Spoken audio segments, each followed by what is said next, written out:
अब से कुछ समय पहले अभी जब वुमेन आईपीएल का ऑक्शन चल रहा था तब एक तथाकथित बहुत बड़े बुद्धिजीवी हैं, उन्होंने कहा था कि हमारी बच्चियों के ऊपर पैसे लग रहे हैं और लोग तालियां बजा रहे हैं। मतलब इंसान को कॉन्टेक्स्ट का पता ही नहीं है कि उनको पैसा किस चीज के लिए मिल रहा है, बस बकवास करनी है तो करनी है।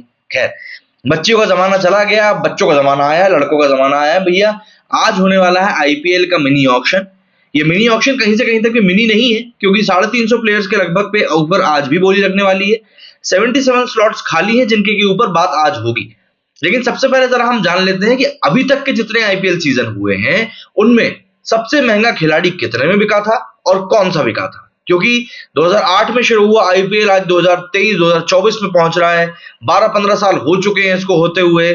तो ये एक अलग ही तरह का एक कल्ट बन चुका है इंडिया में, जिसके के बिना आप क्रिकेट को आज की तारीख में भारत में तो एटलीस्ट इमेजिन नहीं करेंगे, दुनिया की बात हम करते ही नहीं है। ठीक है ना। इसके बाद हम देखेंगे कि भैया कौन सा खिलाड़ी के ऊपर आज सबसे ज्यादा बोली लग सकती है, किसके ऊपर बिडिंग वॉर हो सकता है, किसके ऊपर प्राइम फोकस रहेगा। काफी सारी चीजें जिसके ऊपर की हम बात करेंगे। साथ ही बात करेंगे रोहित शर्मा के ऊपर भी कि क्या आखिर उनके साथ में अब उनके भविष्य के घर पे रखा हुआ है। सबसे पहले अगर हम शुरुआत करें सबसे महंगे प्लेयर्स की लिस्ट के साथ में, तो 2008 में आईपीएल शुरू हुआ था, 2007 में भारत ने टी20 वर्ल्ड कप जीता था और उसके तुरंत बाद में 2008 में आईपीएल की शुरुआत कर दी गई थी। ललित मोदी उस समय आईपीएल के कमिश्नर हुआ करते थे और उन्हीं के दिमाग की उपज बताया जाता है आईपीएल को, जिसने कि बीसीसीआई को दुनिया का सबसे अमीर क्रिकेट बोर्ड में से एक बना के रख दिया है। तो बात करें 2008 की, तो 2008 में भैया धोनी धमाका चल रहा था। 1.5 मिलियन डॉलर्स की कीमत में उस समय धोनी सबसे महंगे खिलाड़ी बनकर बिके थे और मुझे लगता है कि वो आज की तारीख में अगर आ जाएंगे तब भी इससे ज्यादा में ही बिक के जाएंगे। खैर, 2009 की बात करें, 2009 तक आते थे ये बात समझ में आ चुकी थी कहीं ना कहीं ऑलराउंडर जो है बहुत जरूरी है एक टीम के लिए। तो इसीलिए इस साल अगर हम बात करें तो इंग्लैंड के दो खिलाड़ी, जिनमें से कि एक थे एंड्रू फ्लिंटॉफ और दूसरे थे केविन पीटरसन, सबसे महंगे बिके थे और दोनों को ही 1.5 मिलियन डॉलर ईच में खरीदा गया था। इसके बाद बारी आती है 2010 में शेन बॉन्ड और कैरन पोलार्ड की। तो इन दोनों को काफी कम में लिया गया था, पर उस साल ऐसा ही कुछ मजमा रहा था। 0.75 मिलियन मतलब $7,50,000 की कीमत में इन दोनों को ईच में खरीदा गया था। इसके बाद 2011 वर्ल्ड कप जीतने के बाद गंभीर गंभीर भाई एकदम से फेमस हो गए थे। फेमस क्या हुए थे, मतलब पहले से ही जाने पहचाने खिलाड़ी थे, लेकिन 2011 वर्ल्ड कप में उनकी परफॉर्मेंस बहुत अच्छी रही थी। और यही वो साल था जब वो शायद आई थिंक दिल्ली को छोड़कर केकेआर की तरफ जा रहे थे। तो केकेआर ने उस साल में उनको 2.4 मिलियन डॉलर्स में खरीदा था।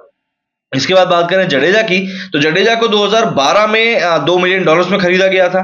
2013 आते आते मैक्सवेल स्कीम में आ चुके थे और उस साल मैक्सवेल को 1 मिलियन डॉलर की कीमत मिली थी। इसके बाद भैया 2014 और 2015 में युवराज का बल्ला बोला। 2014 में युवराज को 14 करोड़ में खरीदा गया, 2016 में युवराज को 16 करोड़ में खरीदा गया। हालांकि इन दोनों ही सीजन में युवराज से कोई खास धमाका कर नहीं सके और यही कारण रहा कि इसके बाद फिर वो लगभग लगभग गायब से ही होने लगे। लेकिन ये कहानी काफी ज्यादा रही कि जो खिलाड़ी महंगा बिका ना उसको ज्यादा कुछ कमाल दिखा नहीं पाए। जैसे ही हम बात करें वॉटसन के बारे में, 2016 में वॉटसन आए थे, इनको 9 करोड़ में खरीदा था गया था, लेकिन हालांकि इन्होंने सीएसके की तरफ से बढ़िया बैटिंग करी थी और एक फाइनल भी सीएसके को इन्होंने ही जिताया था। इसके बाद बारी आई थी 2017 में स्टोक्स की एंट्री हो चुकी थी। एक बेहतरीन ऑलराउंडर के तौर पर इनका नाम उठने लगा था और 2017 में स्टोक्स के ऊपर बोली लगी थी 14.5 करोड़ रुपए की। इसके बाद अगले साल 2018 में भी इनके ऊपर बोली लगी और इस साल ये 12 करोड़ रुपए में बिके। इसके बाद बारी आई थी 2019 की। अब 2019 में वरुण चक्रवर्ती और जयदेव उनादकत, ये दो खिलाड़ी बिके थे। जयदेव उनादकत हालांकि इतने महंगे जितने बिके थे उस हिसाब से वो कुछ कर नहीं पाए थे और उनको मिले थे 8 करोड़ और वरुण चक्रवर्ती को भी मिले थे 8 करोड़। 2020 की बात करें तो 2020 में आते आते कमिंस स्कीम में आ चुके थे पैट कमिंस, जिन्होंने कि अभी ऑस्ट्रेलिया के लिए वर्ल्ड कप जीता है, वर्ल्ड कप जीतने वाले कप्तान बने हैं। तो भैया कमिंस को 2020 में मिले थे 15.5 करोड़ रुपए। इसके बाद 2021 की बात करें तो क्रिस मॉरिस की एंट्री हुई और मॉरिस को 2021 में मिले थे 16 करोड़ 25 लाख रुपए। मतलब आप अमाउंट देखिए कितना बढ़ता जा रहा है। शुरुआत में जहां पर हम लोग 2-3-4 करोड़ की बात कर रहे थे, वो अब पहुंचते पहुंचते कहां 16 करोड़ में पहुंच चुका है। वहीं 2022 में ईशान किशन की किस्मत खुली और 15.25 करोड़ रुपए में उनको खरीदा गया। और 2023 में तो भैया सबके सब हिल गए जब सैम करन को 18.5 करोड़ में बोली लगाकर टीम ने खरीदा। ऐसे में इस साल बोला जा रहा है कि 2024 में क्या 20 करोड़ रुपए का मार्क टूट पाएगा? मुश्किल नहीं है, देखते हैं क्या होता है, क्योंकि टीम के पास पर्सेस भी काफी अच्छे मौजूद हैं और पर्स में टीमों के पास में पैसे भी अच्छे खासे, मतलब कि अगर वो चाहे तो अच्छा खासा खर्चा कर सकते हैं और उनको कोई रोक तो पाएगा नहीं, क्योंकि भैया सीधी सी बात है उन्हीं का चलता है। पर्स के साइज की अगर हम बात करें तो यहां पर चेन्नई सुपर किंग्स के पास में 31 करोड़ रुपए के फंड है, दिल्ली कैपिटल्स के पास में 28 करोड़ रुपए का फंड है। मैं आपको बता टोटल पर्स साइज जो है वो करीब 100 करोड़ रुपए है। टोटल 25 खिलाड़ी आप अपनी टीम में रख सकते हो। इन 25 में से सिर्फ 8 ओवरसीज हो सकते हैं और 17 प्लेयर जो रहेंगे वो आपके इंडियन रहेंगे। अब आपको समझ में आएगा पर्स का साइज हो चुका है 100 करोड़ रुपए। अब 100 करोड़ में से फंड्स की बात करें तो चेन्नई के पास में 31 करोड़ बचा है, दिल्ली के पास में 28 करोड़ बचा है, गुजरात के पास में सबसे ज्यादा 38 करोड़ बचा है क्योंकि इन्होंने हार्दिक पांड्या का ट्रेड किया, उस कारण से इनके पास काफी अच्छा पैसा बच गया है। कोलकाता की बात करें तो इनके पास भी 32 करोड़ बचे हुए हैं। लखनऊ की बात करें तो इनके पास 13 करोड़ 15 लाख बचे हैं, सबसे कम लखनऊ के ही पास बचे हुए हैं। मुंबई इंडियंस के पास भी काफी कम है, 17 करोड़ 75 लाख बचे हैं क्योंकि इन्होंने भी लॉयल्टी खरीदी है, मतलब हार्दिक पांड्या को खरीदा है। 17 करोड़ 75 लाख रुपए में बचे हैं इनके पास में। पंजाब की बात करें तो इनका पर्स भी काफी अच्छा है, 29 करोड़ इनके पास भी पर्स में बचा हुआ है। राजस्थान की बात करें तो इनके पास काफी कम है, 14 करोड़ 50 लाख। आरसीबी की बात करें तो इनके पास ठीक ठाक है, 23 करोड़ रुपए बचे हैं इनके पास में। 19 प्लेयर्स इनके पास ऑलरेडी हैं, 5-6 प्लेयर्स इनको इंक्लूड करने हैं। सनराइजर्स हैदराबाद की बात करें तो इनके पास भी फंड्स काफी अच्छे हैं, 34 करोड़ रुपए का फंड सनराइजर्स हैदराबाद के पास में भी है। तो ये बात तो हम नहीं कह सकते कि टीम के पास फंड नहीं है। और वैसे भी इस आईपीएल मिनी ऑक्शन का ठीक पहले आईपीएल गवर्निंग काउंसिल की तरफ से 5-5 करोड़ रुपए का जो पर्स साइज है वो भी बढ़ा दिया गया, तो उसका भी फायदा कहीं ना कहीं टीम्स को और प्लेयर्स को दोनों को ही मिलेगा। वहीं अगर हम बात करें तो सबसे बड़ी बात तो यह है कि जिन खिलाड़ियों के ऊपर पैसा लगना है, करीब 333 खिलाड़ी हैं जिनके ऊपर बोली आज लगनी है। और स्लॉट्स की अगर मैं बात करूं तो स्लॉट्स जो है वो 77 स्लॉट्स खाली हैं। ये पूरा का पूरा आईपीएल का सूरत हाल है जो इस मिनी ऑक्शन का होने वाला है।